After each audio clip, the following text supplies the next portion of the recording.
بسم اللہ الرحمن الرحیم۔ السلام علیکم دوستو، دنیا بھر کی خبروں میں آج آپ سنیں گے، لیکن اس سے پہلے اگر ہو سکے تو لائک اور سبسکرائب کا بٹن ضرور دبا لیں۔ شکریہ۔ امریکہ کے سابق صدر باراک اوباما نے ڈیموکریٹ سے کہا ہے کہ وہ صدر ٹرمپ کی قانون شکنی اور بے پرواہی کا ڈٹ کر مقابلہ کریں۔ اوباما کا کہنا تھا کہ حقیقت یہ ہے کہ ہمارا ملک اور ہماری سیاست اس وقت مکمل اندھیرے میں ڈوبی ہوئی ہے۔ یہ جاننا بہت مشکل ہو چکا ہے کہ کہاں سے آغاز کیا جائے، کیونکہ روزانہ وائٹ ہاؤس میں ایسی غیر قانونی، غیر محتاط، ظالمانہ اور دیوانیانہ حرکتیں کی جا رہی ہیں جن کی مثال نہیں ملتی۔ اوباما نے کانگریس کے ریپبلکن رہنماؤں کو بھی تنقید کا نشانہ بنایا کہ وہ ٹرمپ کی انتہا پسندانہ پالیسیوں پر قابو پانے میں ناکام رہے ہیں، حالانکہ وہ جانتے ہیں کہ ٹرمپ غلط سمت میں جا رہا ہے۔ اوباما کا کہنا تھا کہ وہ اس بات پر حیران ہیں کہ کاروباری رہنما، وکلا کی فرمیں اور یونیورسٹیاں ٹرمپ کو راضی کرنے کے لیے کس قدر تیزی سے اس کے سامنے جھک چکی ہیں۔ ان کا کہنا تھا کہ ٹرمپ اس وقت روز گارڈن کی آرائش اور $300 ملین کے اخراجات پر توجہ دے رہا ہے، جبکہ حکومت کو بند ہوئے 1 مہینے سے زیادہ عرصہ گزر چکا ہے۔ اوباما نے ٹرمپ انتظامیہ پر تنقید کرتے ہوئے کہا کہ 47 ملین سے زیادہ امریکی، جن میں ہر 5 میں سے 1 بچہ شامل ہے، غذائیت بخش خوراک تک قابل اعتماد اور سستی رسائی سے محروم ہے۔ زندگی کی بڑھتی ہوئی لاگت کے باعث مزید خاندان خوراک کے لیے پروگرام پر انحصار کر رہے ہیں۔ راہل گاندھی نے الزام لگایا ہے کہ وزیر اعظم نریندر مودی نہ صرف امریکی صدر ٹرمپ سے خوف زدہ ہیں، بلکہ ان کا ریموٹ کنٹرول بڑے کاروباریوں کے ہاتھ میں ہے۔ ان کا کہنا تھا کہ بہت چوڑا سینہ ہونا آپ کو مضبوط نہیں بناتا، ذرا مہاتما گاندھی کو دیکھیں جو دبلے تھے لیکن اس وقت کے سپر پاور انگریزوں سے مقابلہ کر رہے تھے۔ راہل گاندھی نے الزام لگایا کہ دوسری طرف ہمارے پاس 56 انچ کے سینے کے گھمنڈ کے ساتھ نریندر مودی ہیں، جنہیں ٹرمپ نے آپریشن سندور کے دوران فون کیا، جس کی وجہ سے مودی گھبراہٹ کا شکار ہو گئے اور پاکستان کے ساتھ فوجی تنازعہ 2 دن میں ختم کر دیا گیا۔ وہ نہ صرف ٹرمپ سے خوفزدہ ہیں بلکہ امبانی اور اڈانی کے ہاتھوں میں ان کا ریموٹ کنٹرول بھی ہے۔ ان کا کہنا تھا کہ مودی ووٹوں کے لیے کچھ بھی کر سکتے ہیں۔ راہل گاندھی کا کہنا تھا کہ وہ ووٹوں کے لیے سٹیج پر بھی ناچ سکتے ہیں۔ الیکشن کے دن تک آپ جو کچھ کہیں گے مودی وہی کریں گے، لیکن انتخابات کے بعد وہ صرف اپنے پسندیدہ اداروں کے لیے ہی یا اپنے پسندیدہ لوگوں کے لیے ہی کام کریں گے۔ وینزویلا کی عالمی نوبل امن انعام یافتہ اپوزیشن رہنما ماریا کورینا نے انعام حاصل کرنے کے کچھ ہی ہفتوں بعد دوستوں اپنے ملک کے صدر کے خلاف فوجی حملے کی کھلی وکالت کی ہے۔ انہوں نے امریکی چینل بلومبرگ سے گفتگو میں کہا کہ صدر پر دباؤ بڑھانا عسکری راستہ ہی اس کو اقتدار چھوڑنے پر مجبور کر سکتا ہے۔ یہ بیانات دوستوں اس وقت سامنے آئے ہیں جب امریکی بحری افواج وینزویلا کے قریب سرگرم ہے اور میڈیا نے ممکنہ امریکی ہوائی حملوں کی خبریں دی ہیں۔ دوستو، یہ عورت ٹرمپ اور نیتن یاہو سے قریبی تعلقات رکھتی ہے، جس نے نوبل انعام ملنے کے بعد دونوں رہنماؤں سے بات کی اور حتیٰ کہ ٹرمپ کو انعام پیش کرنے کی پیشکش کی۔ اس نے ایک انٹرویو میں بالواسطہ طور پر امریکہ کو پیغام دیا کہ اگر وہ صدر کے خاتمے میں مدد کرتے ہیں تو امریکہ کو وینزویلا کے قدرتی وسائل تک رسائی دی جا سکتی ہے۔ ایران کا کہنا ہے کہ امریکہ کے ساتھ براہ راست مذاکرات میں کوئی دلچسپی نہیں ہے، البتہ بالواسطہ بات چیت کے لیے تیار ہیں۔ ایران کا کہنا ہے کہ ہم ایک منصفانہ معاہدے کے لیے تیار ہیں، لیکن امریکہ نے ایسی شرائط پیش کی ہیں جو ناقابل قبول اور ناممکن ہیں۔ ایران نے دوستوں 2 ٹوک انداز میں کہا ہے کہ اپنے جوہری یا میزائل پروگرام پر کسی قسم کی پابندی قبول نہیں کریں گے۔ کوئی بھی سمجھدار ملک اپنی دفاعی صلاحیت کو ختم نہیں کرتا۔ ایران کا کہنا ہے کہ جو کام جنگ کے ذریعے ممکن نہیں وہ سیاست کے ذریعے بھی حاصل نہیں کیا جا سکتا۔ ایران کا کہنا ہے کہ جوہری پروگرام سے متعلق مخالفین کے خدشات دور کرنے کے لیے تیار ہیں، لیکن یورینیم افسودگی نہیں روکیں گے۔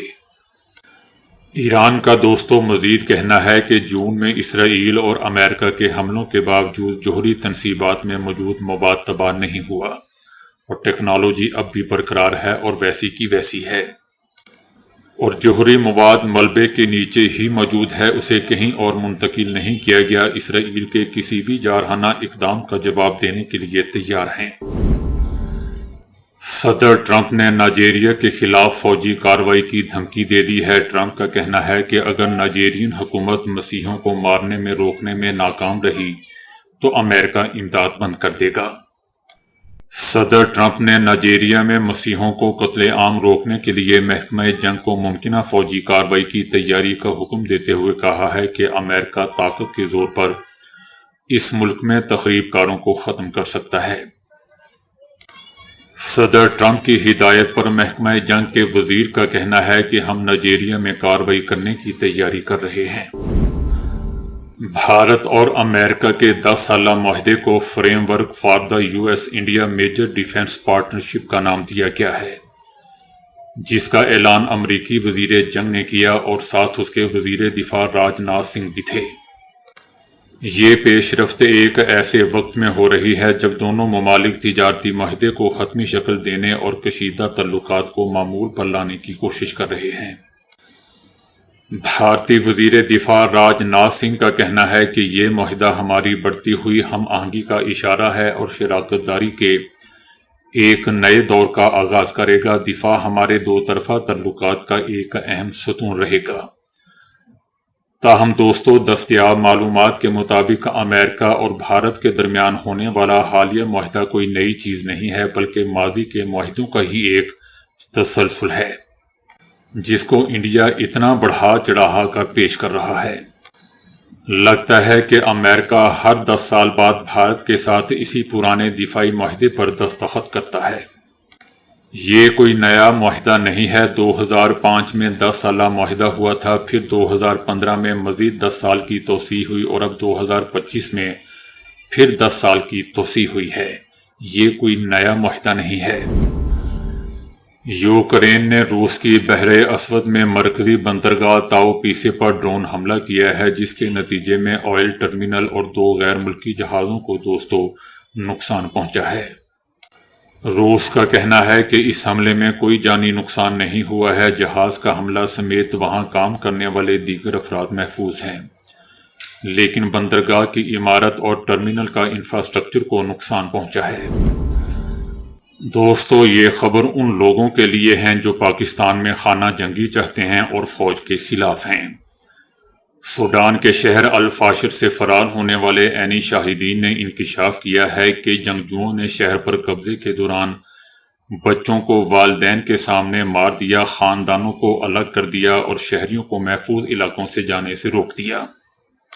سوڈان میں، جیسا کہ دوستو ہم جانتے ہیں کہ خانہ جنگی جاری ہے، سوڈان میں الفاشر میں اجتماعی قتل عام، لوٹ مار اور اغوا کے واقعات بدستور جاری ہیں۔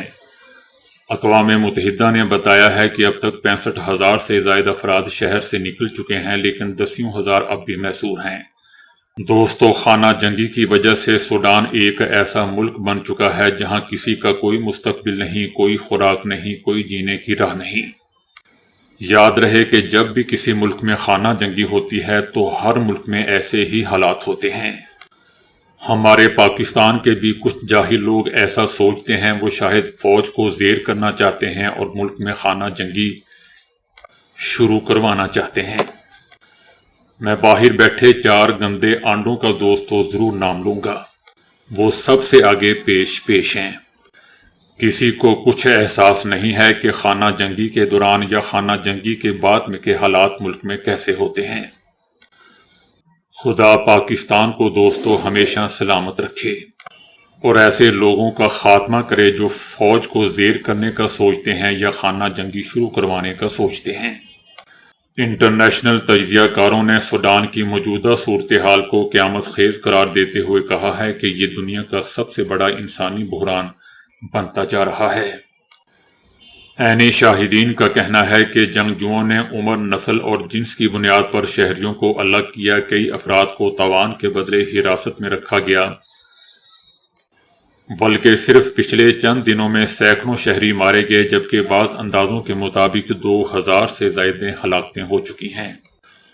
سوڈان میں جاری دوستو یہ خانہ جنگی اب ملک کو مشرقی اور مغربی حصوں میں تقسیم کر چکی ہے۔ اقوام متحدہ کا کہنا ہے کہ جنگ کے نتیجے میں 1,20,00,000 سے زائد افراد بے گھر اور دسیوں ہزار ہلاک بھی ہو چکے ہیں، جبکہ خوراک ادویات کی شدید قلت نے انسانی المیہ پیدا کر دیا ہے۔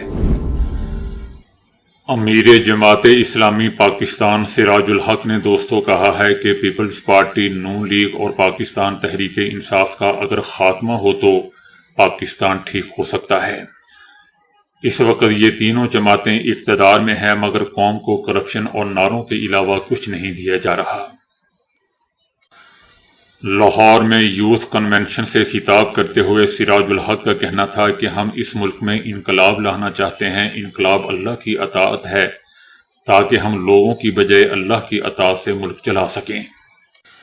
ان کا کہنا تھا کہ ہم ہر ظالم، چور، ڈاکو سے آزادی چاہتے ہیں، اسٹیبلشمنٹ کو آئین کے تابع رکھنا چاہتے ہیں، ہم کشمیر کو آزاد دیکھنا چاہتے ہیں اور ڈاکٹر عافیہ صدیقی کو رہا کروانا چاہتے ہیں۔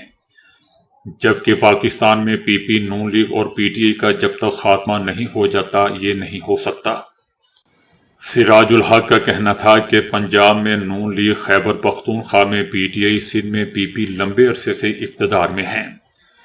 اس وقت تینوں جماعتیں اقتدار میں ہیں۔ ان تین پارٹیوں نے ملک کو اس نہج پر پہنچا دیا ہے کہ اس ملک میں اسلامی حکومت آئے گی تو تب کوئی بھوکا نہیں سوئے گا۔ آپریشن سندور کی ناکامی پر شکست خوردہ مودی کی خاموشی پر پورا بھارت سیخ پا ہے۔ آپریشن سندور میں عبرتناک شکست کے بعد بھارتی اپوزیشن پارٹی کانگریس نے مودی کو آڑے ہاتھوں لیا ہے۔ راہل گاندھی کا کہنا ہے کہ نریندر مودی ایک بزدل انسان ہے جس کے بعد کوئی ویژن نہیں ہے۔ یہ سچائی ہے کہ نریندر مودی امریکی صدر ٹرمپ کے ساتھ سامنے کھڑے نہیں ہو سکتے۔ صدر ٹرمپ نے کہا تھا کہ 7 طیارے مار گرائے گئے ہیں، جس پر نریندر مودی کی خاموشی اسے تسلیم کرتی ہے۔ نریندر مودی امریکی صدر ٹرمپ سے شدید خوف زدہ رہتے ہیں۔ راہل گاندھی کا کہنا تھا کہ مودی کی بزدلی کی وجہ سے پورے بھارت کی عزت داؤ پر لگ چکی ہے۔ شیخ حسینہ واجد کو دوستو ایک اور مشکل کا سامنا ہے، جہاں کرمنل انویسٹیگیشن ڈپارٹمنٹ یعنی CID نے انہیں بغاوت کیس میں مفرور قرار دیتے ہوئے اخباروں میں نوٹس جاری کر دیا ہے۔ CID نے بغاوت کیس میں سابق وزیر اعظم شیخ حسینہ واجد اور 260 دیگر افراد کو مفرور قرار دیا ہے اور تمام افراد کے خلاف نوٹس جاری کر دیے گئے ہیں۔ یاد رہے دوستو کہ شیخ حسینہ واجد 2024 میں طلبہ کی جانب سے ملک گیر احتجاج کے بعد ملک سے فرار ہو کر بھارت پہنچ گئی تھیں، جہاں وہ اس وقت مقیم ہے، جبکہ بنگلہ دیش میں ان کے خلاف بغاوت سمیت مختلف مقدمات درج کیے جا چکے ہیں۔ جیسے ہی سردیاں شروع ہوئیں، لاہور ایک بار پھر دوستو خطرناک فضائی آلودگی اور سموگ کی لپیٹ میں آ گیا، مگر ماہرین ماحولیات کا کہنا ہے کہ اس چیلنج سے نمٹنے کے لیے قدرتی حل خود فطرت میں موجود ہے۔ درخت اور پودے جو فضا کے لیے قدرتی فلٹر کا کردار ادا کرتے ہیں وہ لگانے چاہیے۔ چوڑے پتوں والے درخت گرد و غبار اور کاربن کے ذرات کو مؤثر انداز میں جذب کرتے ہیں، جس سے فضا صاف اور آکسیجن کی مقدار متوازن رہتی ہے۔ درخت نہ صرف آکسیجن پیدا کرتے ہیں بلکہ مٹی اور کاربن کے ذرات کو روک کر فضا کو صاف بھی رکھتے ہیں۔ ماہرین کا کہنا ہے کہ دنیا بھر میں فضائی آلودگی کے خلاف سب سے مؤثر حیاتیاتی ہتھیار درخت ہی ہیں۔ تورخم بارڈر کے راستے سے گزشتہ روز 5220 افغان مہاجرین دوستو وطن واپس چلے گئے۔ تورخم بارڈر سے 401 قانونی اور 2314 غیر قانونی افراد کی وطن واپسی ہوئی ہے۔ اب تک کل 8,28,000 سے زائد افغان شہری واپس جا چکے ہیں۔ اسلام آباد سے 19، پنجاب سے 450 افغان شہری گزشتہ روز واپس بھیجے گئے۔ اب تک دیگر صوبوں سے 25,392 افغان باشندے واپس جا چکے ہیں۔ مجموعی طور پر 8,28,000 سے زائد افغان مہاجرین وطن واپس بھیجے جا چکے ہیں۔ 54,000 سے زائد قانونی جبکہ 6,28,000 غیر قانونی تارکین وطن افغان شہریوں کی واپسی کی گئی ہے۔ تو دوستو ابھی کے لیے اتنا ہی۔ ویڈیو کو لائک اور شیئر کرنے کا بہت بہت شکریہ۔